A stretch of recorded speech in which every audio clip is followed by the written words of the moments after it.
Cool. It looks like the last one was episode 18. Okay. Well, I said I was probably between 15 and 20, so I win. Yeah, you're right in the ballpark. What's going on, everybody? It's Jamie. And John.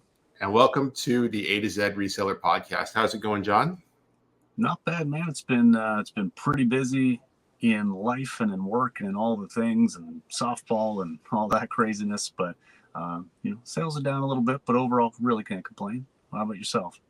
Yeah, I'm just getting back in the swing of things after vacation. On vacation mode, maybe not made as many sales as I thought, but midway vacation, popping out of it, I think because I had so many available offers to send, or like 25, something like that, more than normally. I'm sending out offers every day, so I don't really see that number build up. But you can really tell when you send out bulk offers like that it really does equate to sales. You know what I mean? I like woke up with 9 sales in the morning, and then stuff starting to trickle in. So, always a good thing for sure. Yeah, definitely. I'm like you, man. I'm sending out offers every day. Actually, I open the eBay app probably like 10 times a day, and I don't know. I don't even know why. I just force a habit, right? And I'll like refresh that and see if I can send out offers. Ooh, I'll send one, right? So yep. I probably honestly send out offers like 5 or even up to 10 times a day if there's one available to send. So yeah, you don't see it add up like that. That was probably actually kind of nice to be able to like, all right, I can send 25 offers out.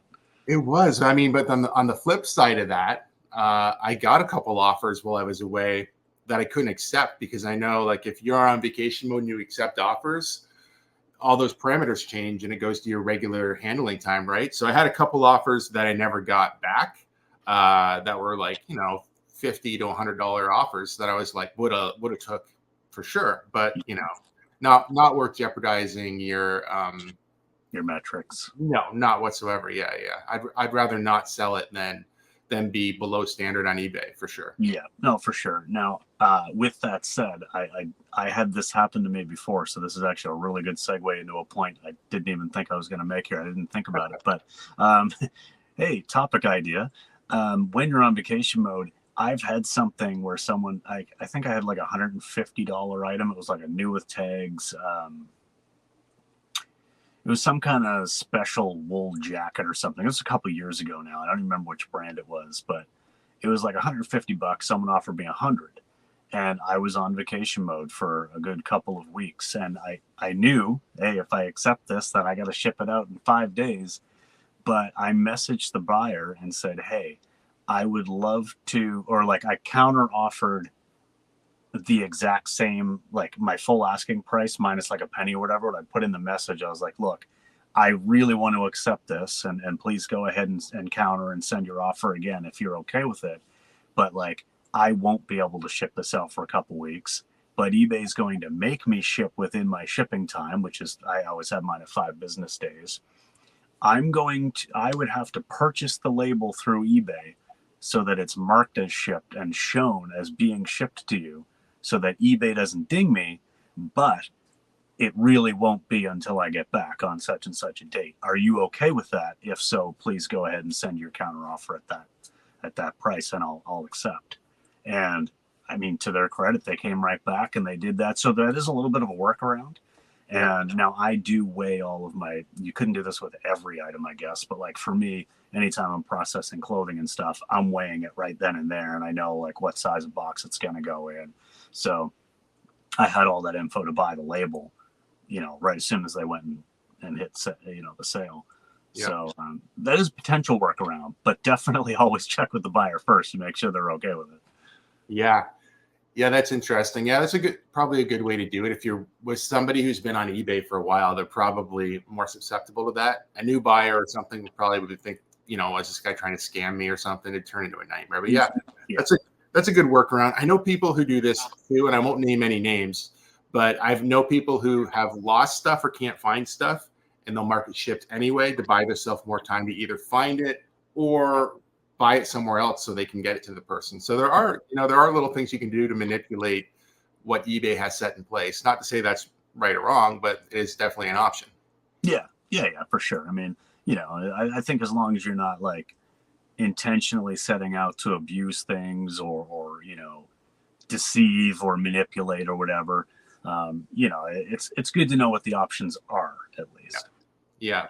Here's something that I ran into kind of along the same line. So when I got back from vacation, everything shipped out smoothly. I had one instance where I had a die-cast card going to Peru or something crazy.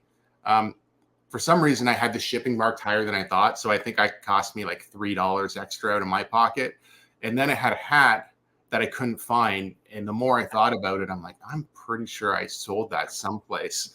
And I couldn't figure out where that someplace was. And it was Vinted, which doesn't exist in Canada anymore, which is why when I went to go delist everything, they still all showed that I had it. But I didn't actually have it because when I sold it on Vinted, I must not have delisted it on the other platforms for whatever reason. Mm. But when I got home, I left myself like basically the next day to ship. My handling time, I woke up Tuesday morning, everything needed to be shipped that day. That was at least from the vacation. So at first I reached out to the person and said like, hey, I don't think I have this. If there's anything else in the store, I think this is out of your playbook. I'd offer you like 50% off anything that you see that you like. Didn't get a response. So I just kept shipping.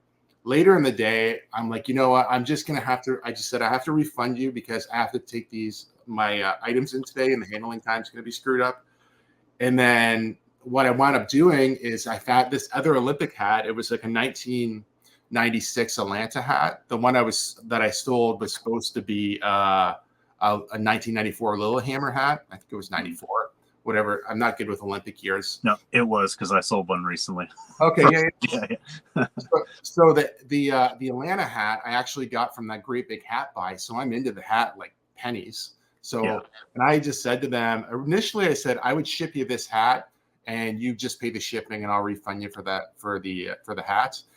Once again, they didn't get back to me because they probably don't live on their phone or computer, and that's fine. It's a weekday; they're probably at work. So I just made the decision. I refunded them the original shipping, the price of the hats. I bought a shipping label. It cost me $7, and I shipped them the hat anyway. And then when they finally read the message, they're like, "This is awesome. Thanks so much. I appreciate it." I was just thinking like, oh, I don't want this to come back as negative. So it cost me $7 not to hopefully get a negative feedback, make somebody super happy. Hopefully they come back, look at my store. Typically, I wouldn't do that. Like if you have enough time to figure out what to do, it's fine. But I'm down to like technically a day, but I was trying to get it in my house by noon to actually drop my shipments off, right? So I was down to the wire and didn't know what to do. And that's what you were in a rough spot because it's like, okay, so do you risk like having a negative because you didn't have the item? Do you risk like getting a ding on your account because you cancel and actually put it through as a cancellation because you didn't have the item? Like these are all defects against the account.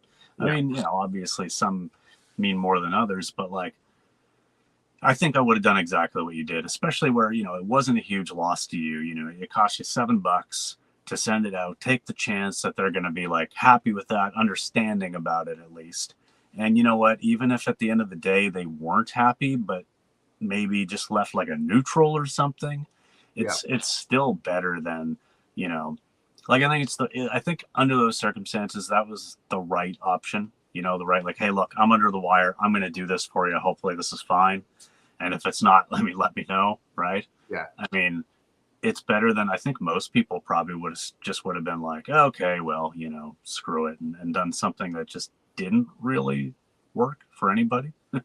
Yeah. I mean, you could cancel the order and just say, hey, sorry, I don't have it. But then you leave yourself wide open to be like I said, a target for negative feedback or, and you're certainly, not to mention I left them hanging for quite a long time. I think that one sold like pretty early. Right. Yeah. So anyway, I thought that was kind of interesting. And another interesting thing that happened. So I think I mentioned, I think it might've been one of my sales of the week on here. Do you remember me selling that Epson photo printer? And I was surprised somebody would even want it.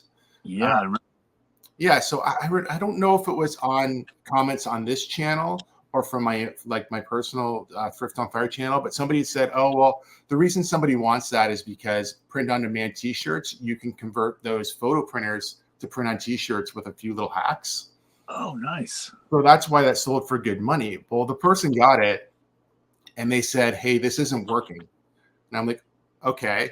And they said, how do I return this?" And I'm like, "Okay, first of all, I'm just like, can you explain to me what's not working?" And they had said there was like this loud clunk, and then when it tries to like basically line everything up, the machine just turns off. And I'm like, "Okay, that's not good." And so I'm started talking to him back and forth, and I'm just trying to like, I'm like, "Can we troubleshoot a few things?" So we went back and forth, and basically, I wound up saying, "Can you just give me an error code? Like, I have to figure out if this is worth shipping back to myself or not." Like Right. I said, this is brand new. This was brand new, open box. I only opened the box to verify that everything was in here and sealed. So it's unfortunate for both of us. Mm.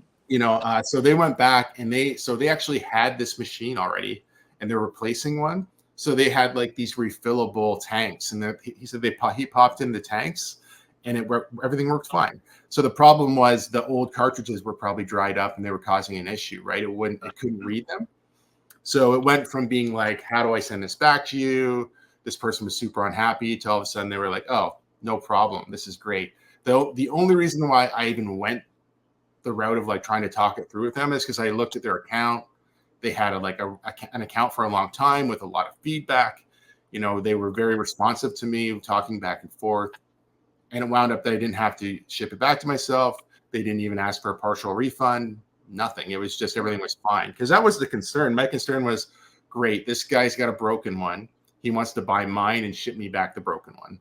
Because that's where your mind goes instantly, right? Because what are the odds that a brand new in box anything doesn't work? Probably pretty low. And even if it doesn't, is it worth it for you to even take it back and pay the return shipping? Right. So like sometimes it's like, so you gotta do a little digging. You gotta get a little bit more figuring out. And I think that's fair. And kudos to that buyer for working with you a little bit and being like, okay, let's just take some time to satisfy both of our curiosities. Yeah. That doesn't happen all the time. No, it doesn't. I was thankful because I did ship it out pretty cheap, obviously, with I think a courier service through Stallion Express. So I didn't spend. I was within what I charged for shipping. I didn't pay any extra, and it was a really reasonable rate. To get it back's another story because there's no discount on shipping when you're getting it back yourself, right? Yeah. Sure. That's one of the things. Like I've only had I don't have returns turned on my account. I mean, I don't think it really affects things too much, and whatever. That's a whole other debate. But if someone messages me and says, "Hey, there's an issue," or "Hey, like I really just would love to be able to return this. It doesn't fit like I thought it should," or something like that, where I do mostly clothing. I basically have it turned off because I don't want to be like a dressing room. You know what I mean? Yep. I want people to look at the measurements and know what the hell they're buying before they buy something, and just use me as a dressing room. But if someone asks or whatever, yeah, I mean, I'm going to take it back. But there's been a couple of cases where, I didn't notice this flaw or something, and to return ship it to myself would cost from the US like $20 or something to get it back. And it's like, oh man, I sold you this shirt for $20. I don't just keep it. I'll just send you the refund. Like when that happens, it really isn't worth it for me to, try to get it back most of the time. So. Yep. And I think that was my logic. I know, I know this, maybe you don't remember this. I think I told you I do have returns on, and actually I think I have free returns on. So it helps you on eBay get sales, or it can help you get sales on eBay. Does it make all the difference in the world? No, but I think I've stated before, my logic is if somebody wants to return something, they're going to find a way to return it. These people who are difficult are going to either get their money back or return it, no matter what your policy is. And in most cases, like I said, even with the printer, I would have had to pay for the return because I have free returns on. So, yeah. So, at least they didn't just go through that without even messaging you first, right? Because they could have just literally just opened up a return, just gone through the process and without even chatting with you, right? Absolutely, that would have been an option, which would suck for sure. But yeah, I mean, because we did talk it out, it wound up working out. But yeah, that is one, I guess, one of the flaws is it would be automatically accepted. Yeah. Okay. See, now you're just I considered turning returns on, and now you talked me out of it. Good work. Like I said, though, I mean, I think when I really sit down and think about it, So like that guy, obviously not, I'm just assuming, obviously have no idea what his intentions were or are, but I mean, he bought it because he wanted it. He didn't buy it because he wanted to return it. You know, if it was a brand new account with no feedback, then the scam radar would go off, right? And I'd be like, oh, yeah, here we go. But yeah, I don't know. But you can't really do anything about that either.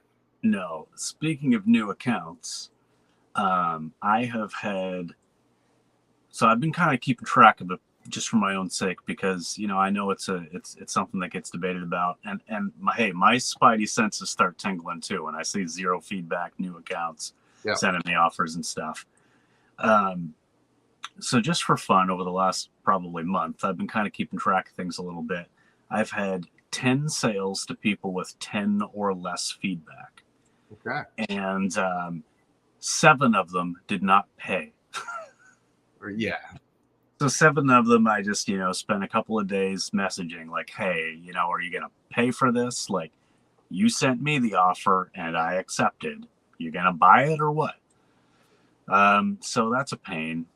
But then the other 3, everything went through, and I've already gotten positive feedback on 2 of them. So it's like, would those 7 have been problematic had they actually paid for their item? Maybe. But then again, maybe they're just new and it's user error and they don't know how to see the notification I accepted. Maybe they don't know how to check messages. Maybe it's an older person or something. I don't know, right? So, but yeah, anyway, I thought I'd share that little nugget. Yeah, no, that's kind of interesting. I typically don't look too far. So if it's anything that's like $50 or more, I'm going to look to see who's buying it. Always. Yeah. If it's less than that, I probably wouldn't look unless there was problems. But yeah, it is interesting. It would be interesting to kind of track that and just see, like, typically it might, I probably would make me super anxious, because when you start seeing those lower ones, you're like, oh, what is this? But I mean, yeah, you don't know. I mean, it's interesting, but I just thought I'd do it for fun for a month. I'm over it now. We'll see what happens. But I mean, most of the stuff I sell is like $20-$25 range. So, I'm not too worried about it anyway, really. But, I just thought it'd be kind of fun because I think we had talked about it in a fairly recent episode, and I was just like, you know what, just for fun, I'm gonna see how this goes. And sure enough, anyway, nothing you can do but shake your head. But hey, I had actually one of those that was a new account, or a newer account that bought something, was the person who bought that bronze statue from me. Oh yeah. For like $110 or whatever it was. Like, they only had 8 feedback. So, that could have been a big risk, but that went perfectly, positive feedback on that. So yeah, I mean, you never really know. No, a lot of times I assume with items like that one in particular, I just kind of sometimes think somebody's probably Google searching and your item comes up, right? Yeah. Maybe if you get somebody who doesn't typically buy on eBay, that's maybe how they found it, which is one of the great things about eBay and even Etsy to that point. I know Etsy markets heavily through ads, right? Or like even through like Google. So, when it's a really strange item that you wouldn't just sell all the time, I think my brain thinks that anyway, that's typically where those things get searched out more often, right? Yeah, no, that makes sense. That makes sense for sure. Hey, I didn't get a chance to ask. You said you would come back from vacation mode. I know you were a little bit closer to my neck of the woods. Yeah. How was your trip overall? Yeah, it was really good. Toronto was Toronto. We had a couple losing games there, but it's still fun. It's you can't win them all. At this point in my life, the 16-hour drive is getting to be a bit much in one haul. But we on the way there, we stopped, had a little day trip, and before we made it all the way to my parents. Yeah, I didn't expect to so I did get to Halifax, and I said to you prior that I thought we were going to miss out on Halifax to do PEI. Yeah. And what happened was the one thing that we've wanted to do in PEI forever, they just don't do anymore. So like in Halifax, they have the Harbor Hopper. In PEI, they had, I think it was the Hippo Hopper or the Hippo something. It's the same thing. It's those land sea tour things, right? Oh, okay. Yeah. Yeah. We really wanted to do that last time we were there. Last time we were in PEI, and it was September and it was already closed. They permanently closed apparently last year. So then we're like, okay, so what do we really want to do? And then it wound up being Halifax. So like we drove, which I don't know, you're still like an hour and a half from Halifax, right? Oh, I'm like 2.5, maybe Right. even close to 3 hours from downtown. Yeah. So that's so like from my parents to there, it was already 3.5 hours. Because I know I had a couple people mention in my comments on videos, my last video, like, oh, I'm surprised you didn't meet up with John. And I'm like, well, I don't think you're super close to, I didn't say anything. I just said, you know, I liked it and said whatever. I don't think you're super close to Halifax. Plus, I think you had a baseball tournament. And yeah, I would have loved, and I'm sure at some point I normally go out to the East Coast. I had been going every year up until like COVID. Yeah. And then after COVID, I've 3 years ago was the last time I went back. And it just hasn't, you know, I like to go every year. Like I'm sure at some point we will get to meet up, Yeah. have a beer. And yeah, it was such, I was only in Nova Scotia for less than 24 hours for sure. Yeah. And, I mean, hey, you know, anybody who's watching this is like, who maybe thinks the same. I'll put their minds and your mind at ease. There's no way I was making a 6-hour round trip to go and hang out, maybe have like a beer or hang out for 15 minutes and say hi. Like, I like you, man, but not that much. No, there'll be a time, right? There'll be a time that makes sense. But no, I did have a busy. I've played something like 10 softball games in the last 5 days. So we had tournaments and all that kind of stuff, and then weather wasn't even good. No, I walked around in the rain, man. It wasn't. I know Halifax typically is known as kind of a rainy city anyway, just because we had the water and everything. But the weather actually was pretty poor. And my parents said even before I came out to the East Coast that it had been like it hadn't rained. It's been really hot, and then as soon as we get there, not the case. So it was your fault. Yeah, I brought the bad luck and the bad weather apparently. So it's your fault. The first 2 games of our tournament on Saturday, we were playing in torrential downpour that was like the heaviest rain I've ever been outside in. Cool. Yeah. Hey, looks like I thought I seen you posted that you got to go home and play video games, so it wasn't all that bad. Well, we got delayed. Yeah, we got delayed to start. I guess the heaviest rain Saturday morning was to the point where there was so much water on the field. They were like, we can't start yet. But we did play in heavy rain. I mean, we got started that day and it was still raining like really, really hard. But it's just, you know, we're in a rural area. You got 7 teams put together. You know, people got jobs and lives, and some people are traveling half an hour to an hour away. You know, this was the time you had to make it work, right? So it was like, we'll do it. We'll do it eventually. We'll get to it, but we're gonna get wet, and you know, we had to shorten the games up a little bit to get back on schedule due to the delayed start. But I mean, it was fun. You know, was it necessarily enjoyable to play softball in those conditions? No, but I mean, it's all about the camaraderie anyway. We were all just laughing and having a good time. So, yeah. You know. Even if in the moment it was uncomfortable, I'm sure when you think back about the experience later, it'll be all good, right? Oh yeah, I was like a kid playing out in the rainstorm. Yeah, that's awesome. Yeah. I do remember I wanted to talk about this. We obviously skipped a week in the podcast. I was going to talk about this what would have been last week. On Depop, my payment is accepted through PayPal, which I don't typically deal with on other platforms anymore. Obviously we all did on eBay for a long time. PayPal was a big part of it. So going back like over a month ago, I sold a pair of Ralph Lauren splash pants, but they were like Polo Bear splash pants. Do you remember seeing those by chance? Oh yeah. They're kind of unique. Anyway, the person when they got them claimed that there was like a hole in the crotch and all this stuff, and essentially they had to send them back to me. And I was like, I was fine with that. If that's what was going to happen. So they sent it back to me, and then they got lost in the mail. And I thought that would be the end of it, but because of the way automation works, basically PayPal just like decided in this other guy's favor, refunded him, and then PayPal charges a dispute fee of $15 on top because we couldn't figure it out ourselves, and I lost the dispute. you get charged $15 for that. Wow. It took me about a day and a half between email and phone calls to get an actual human on the phone and explain the situation. And I actually had like showing them like a video that I had of the pants, that they weren't even ripped. There was nothing wrong with them. And I have no idea what I was even going to get back in the mail. And eventually they're like, yeah, they're like, sorry, this is sort of, they basically admitted this is sort of the problem with automation, because when you look at tracking and all those type of things, it just looks like this was the end of the road. But the truth was it was never delivered. And the computer or the automations just decided to decide in the other person's favor. So like, you know, my only point of mentioning it is like, when stuff like that happens, even though it's not a lot of money, you're better off to try to fight it to make the situation right, so that at least opens up the eyes in whatever selling platform you're on, that something like this happened, or it could possibly happen, so that they can potentially fix it in the future. Exactly. No, that's a good point. And actually, I'm glad you brought that up, because it reminds me of a problem that I just had with eBay.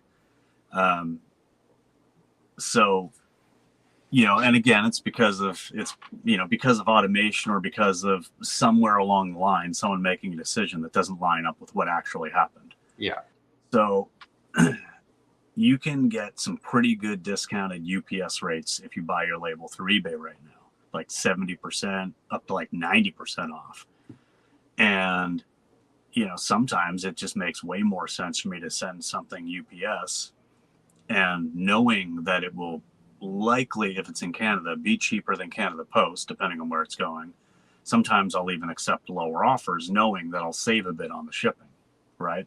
So I'll make actual sales business decisions based upon the fact that I'll get a discount through UPS.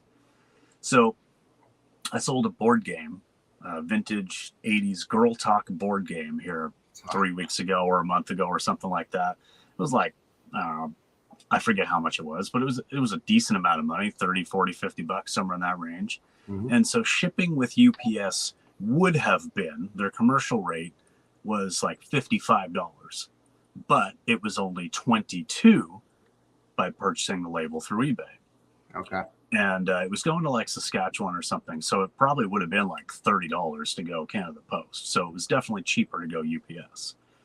And so anyway, I put in the actual weights and dimensions. I already had it boxed up, so I've got actual weights and dimensions in my eBay listing.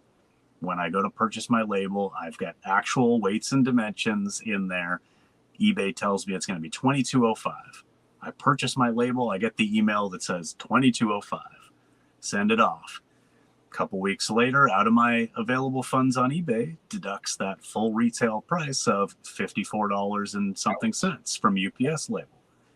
So I contact eBay and I'm like, hey, what's going on with order number such and such? Why did I get charged this when clearly I bought the label through eBay for $22? They're like, oh, well, yeah, so I can see here that UPS says that it was overweight. It was 25 pounds. I was like, now, in the history of board games ever, has there ever been a 25-pound board game? I mean, maybe, but like some collector's edition or some special thing. But like I own probably 50 board games, and they probably average about 3 pounds a piece, right? Maybe 5. 25-pound board games. And so then the person was like, oh, well, it must have been like, because they go by like volumetric weight or something. So it might have been that, right? You know, It was a big enough package that they just went by the volumetric weight of 25 pounds. So I was like, well, that's fine, except that I had the actual weights and dimensions in your app, and your app told me that I would pay $22. So if UPS isn't willing to honor those prices with eBay, then eBay should at least do the right thing and honor those prices with me, your seller, but also your customer in this case. Like, it's not my fault that eBay and UPS can't get their crap together and get things straight. Like, your app told me this.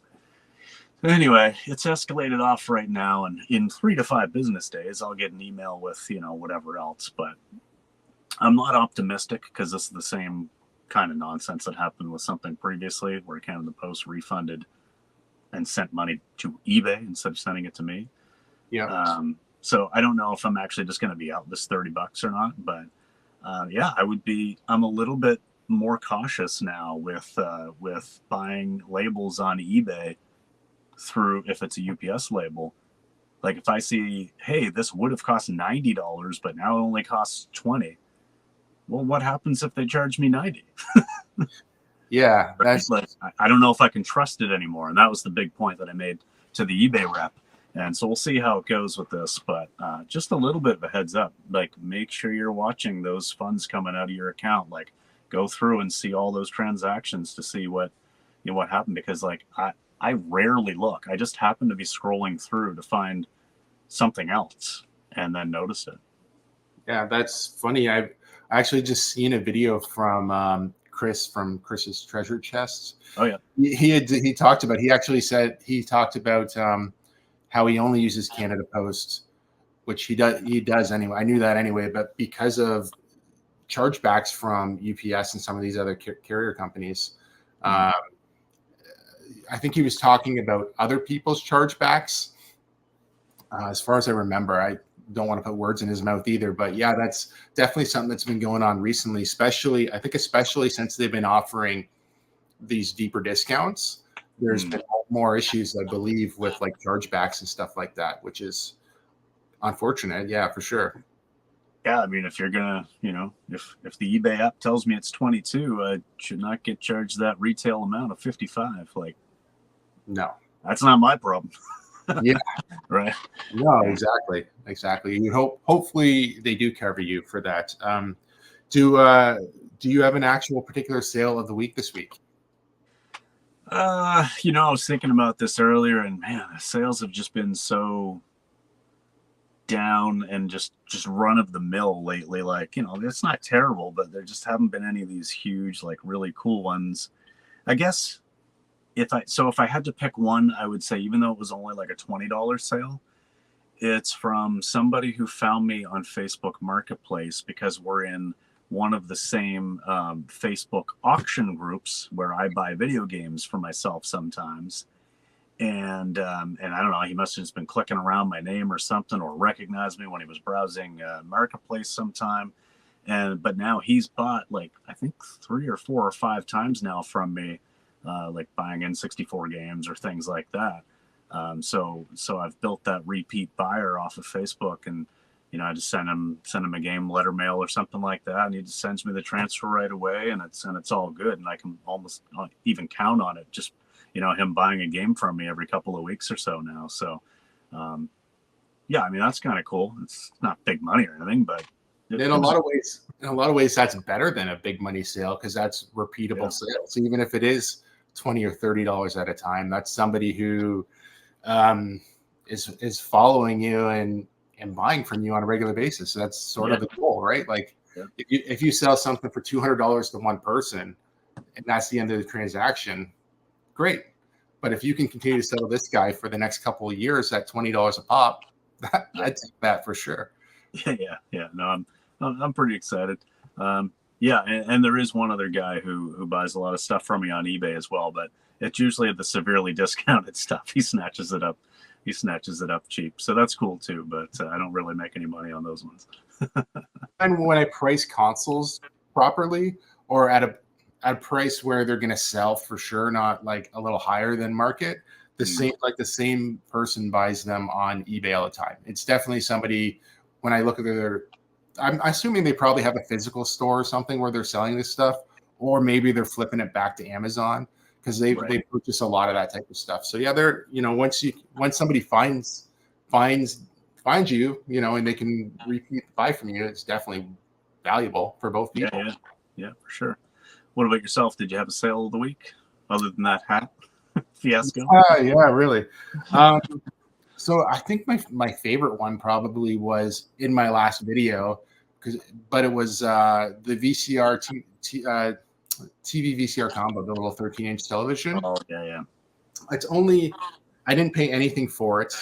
My parents, before they went out to the East Coast, were cleaning out like an old storage / it was a bunkhouse at one time. Like, people like stayed in there when this is like in the 70s and 80s. This farm used to be a tobacco farm. So there would be like Now they bring in offshore workers from like Jamaica and Mexico and all over the world. Then it was like people from other cities would come and work. So this was just like a building that was that.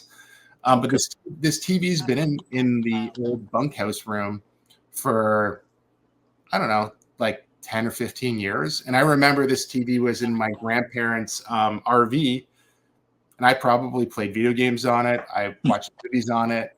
I'm like, and yeah, my mom just one day, she's like, do you want this thing? Like, they were just cleaning it all out. They were emptying it, getting everything out of it.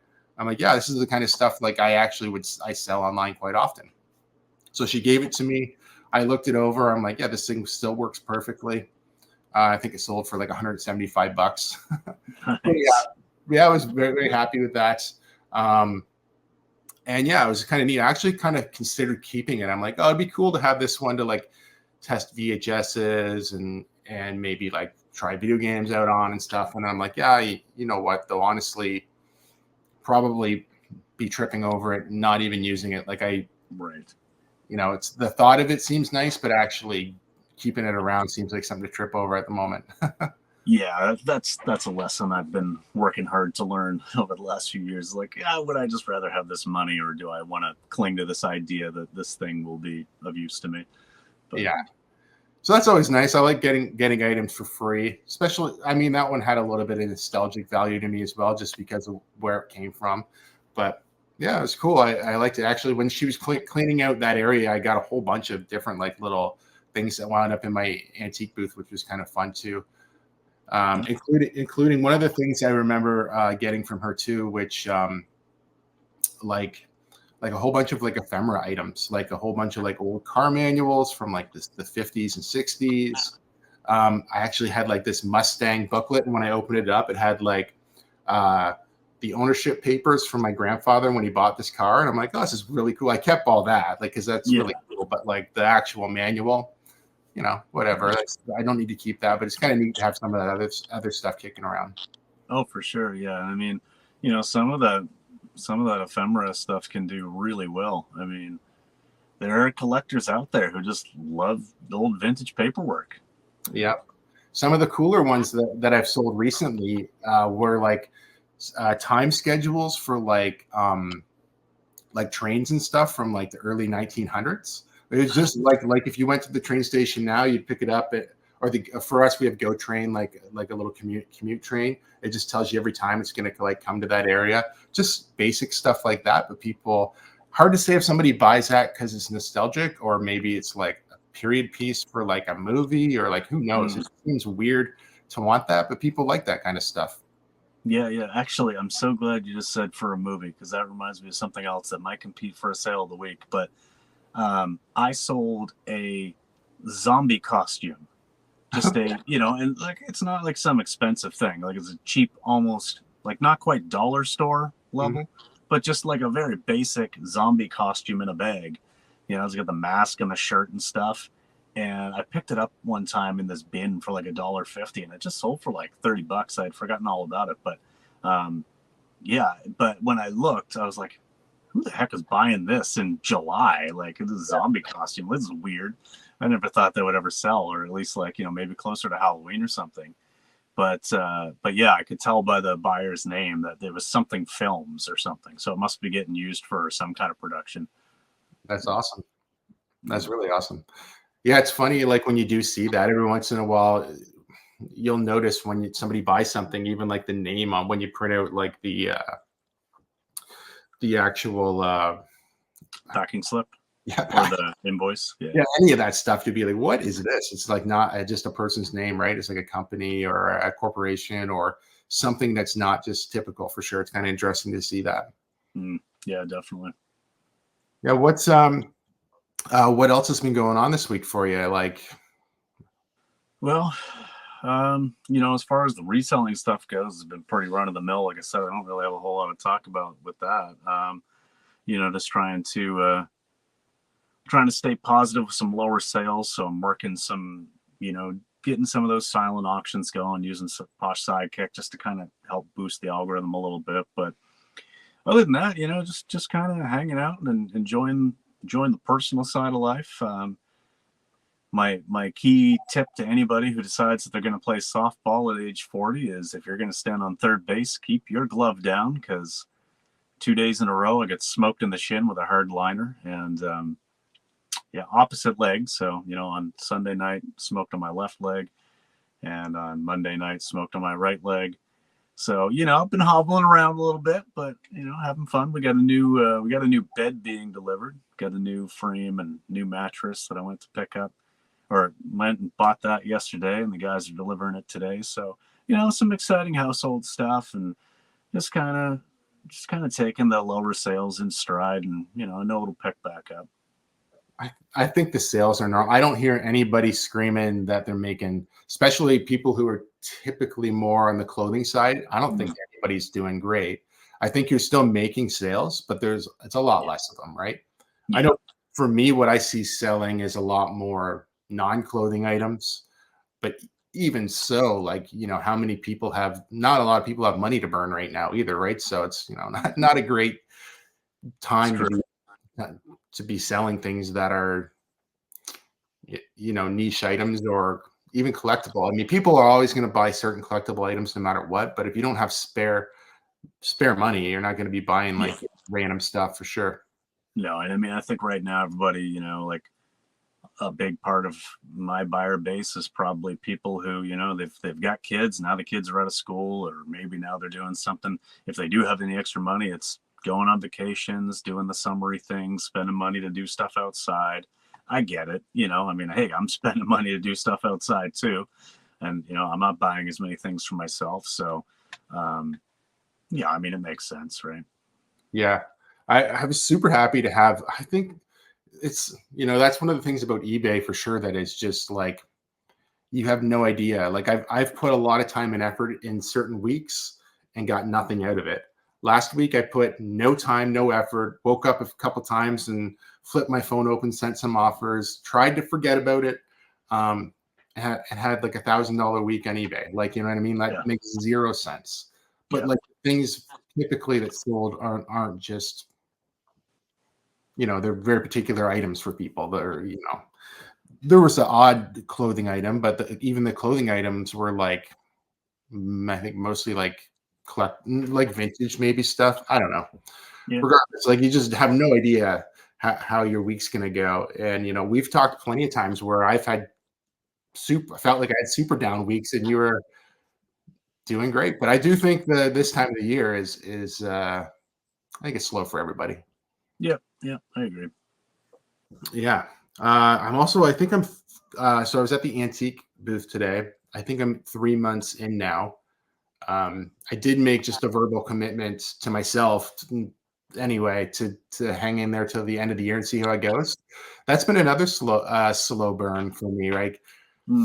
I'd like to get to the point where I'm about $1,000 a month there. And this month I went backwards just a tiny bit. I think I was around 340, 350 last month. I think I'm at like 314 this month. By the time you pay rent and everything, that's like, I'd have to look at it on paper, but I'm guessing that's like $140 minus whatever you paid for anything. So it's not a lot of return there, right? So I'm hoping that turns around, or at least I can figure out what's going to sell there. But yeah, that's I don't see that many things like that out. And I don't know about your area in particular, but just when we're on the East Coast, thrift stores seem to be a little bit different.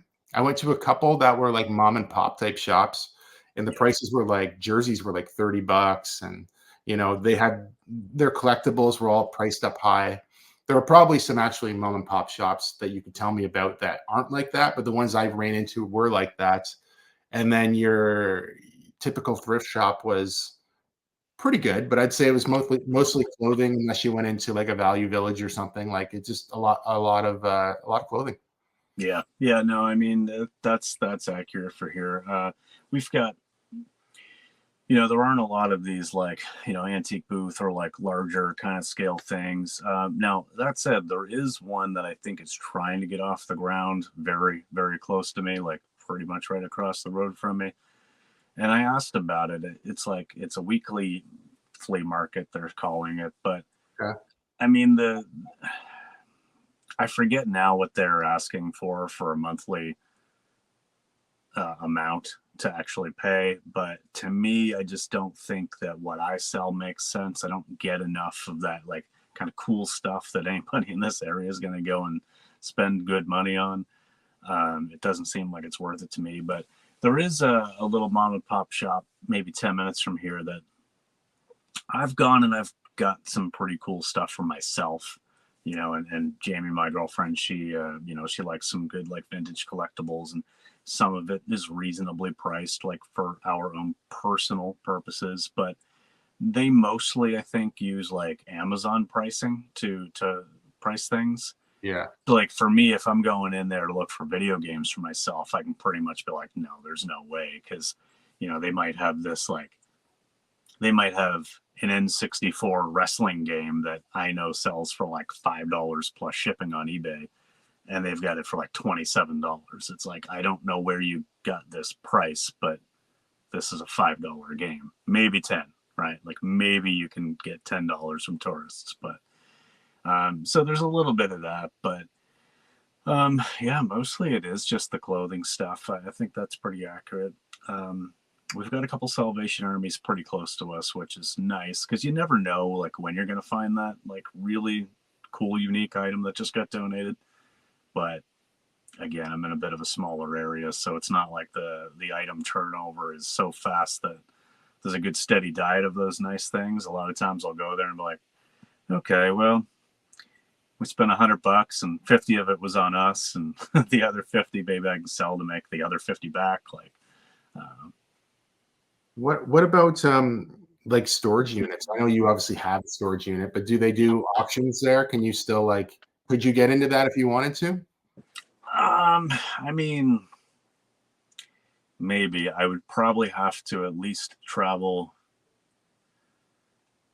If they do them, it's probably at least an hour away from me, and I'm not sure how frequent it would happen because, or you know, whether it'd be worth it or not. Like, I think there is a little bit of it that goes on, but again, in a lower population area, there's going to be way less turnover, even on storage units and stuff. And so let's say they did have 5 this month that they were auctioning off. Like, who knows how many people are going to show up, or you know, I don't know.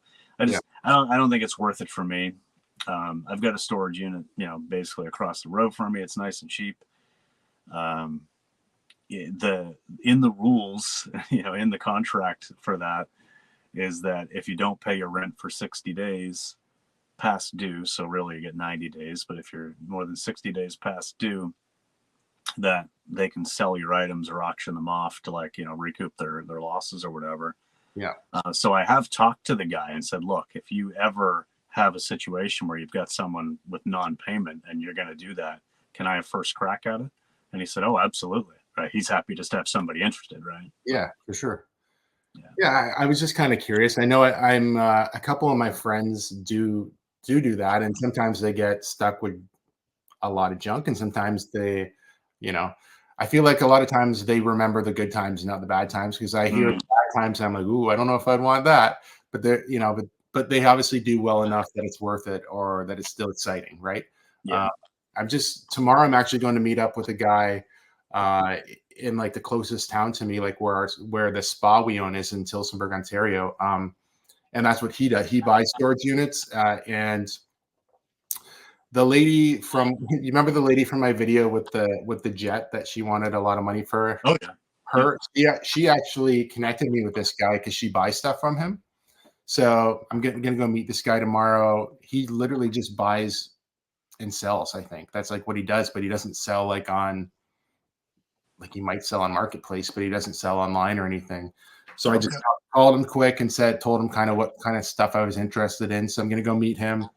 So he had a few things I could check out, but you know, for the most part, it's just going to be like, how you doing? Talk to him, kind of get a feel of what we're trying to, you know, try to get a relationship where you can buy stuff from him and see if we're anywhere close to reality on what he thinks things are worth and what I'm willing to pay. Because that's a huge part of any conversation like that. Well, yeah, I mean, you know, it needs to make sense for you and your margins. I mean, you know, you can pay up on the occasional thing, but it's no good to have a relationship that you can buy all the $20 items you want if they only sell for 30 or 40. Like, Yeah, it's not worth it, right? You gotta. That's a part of the thing when you're starting to when you create create relationships is what I'm trying to say with people, and reselling is you got to kind of both understand each side of it, right? Yeah. You, if I'm buying from you, you have to, you've got to make some money, and you're trying to buy money so you can keep buying stuff and keeping things moving. And it's the same for me. Like there's got to be a minimum amount that you're willing to. You're not going to make, when you're buying like that, you're probably not going to make the same as if you went and found it like in the wild. But at the same Right. time, if you're willing to pay up a little bit, it takes a lot of the stress and work out of, sourcing, which is kind of at the point where I'm at now. I'd like to try to expand how much I can list a day, how much I can do a day. But part of that is finding inventory without having to like constantly just be searching. Well, that's just it. I mean, if you spend a big portion of your day actually out trying to find stuff, I mean that obviously decreases your opportunity to push more product through. So yeah, maybe your margins go down a tiny bit, but your actual opportunity to make money goes up. I know what I would choose. Like, Yeah, if I had somebody who was constantly bringing me inventory, I'd be all over it. Yeah, for sure. All right, folks. So that was episode Not Really Sure. It's probably somewhere between 15 and 20. We haven't really been keeping track. I mean, we do because we upload these things, but I honestly don't know where we're at. In any case, we definitely are seeing some lower sales and stuff here on my end, at least. But hey, summer slowdown is real. I don't know. It seems to be. Can't really get down on it too much. Things will pop back up.